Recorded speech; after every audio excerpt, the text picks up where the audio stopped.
السلام علیکم ورحمۃ اللہ وبرکاتہ۔ آج کا ہمارا موضوع ہے شکر خداوندی۔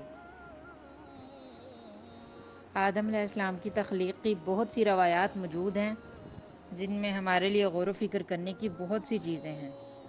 ہم سب لوگ آدم علیہ السلام اور حوا کو حرام پھل کھانے کی وجہ سے جنت سے زمین پر اتارے جانے کی کہانی جانتے ہیں، مگر جو مختصر سی کہانی میں آپ کو سنانے جا رہی ہوں وہ اس کہانی سے تھوڑی سی الگ ہے۔ ہمارے لیے یاد رکھنے کے لیے یہ ایک اہم سبق ہے۔ اس میں رب کا شکر ادا کرنے کی فضیلت بھی ہے جو ہماری زندگی میں بہت ہی اہمیت کا حامل ہے۔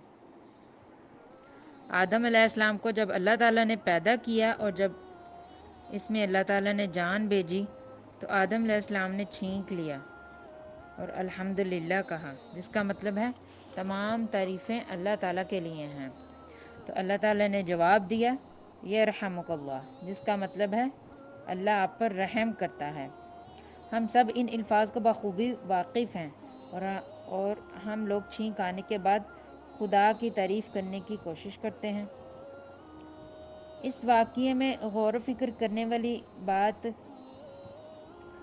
یہ ہے کہ یہ الفاظ پہلے انسان کی تخلیق کردہ پہلے الفاظ ہیں، اور اپنے پہلے الفاظ میں آدم علیہ السلام نے سب سے پہلے اللہ تعالیٰ کا شکر ادا کیا اور بدلے میں اللہ پاک نے اپنا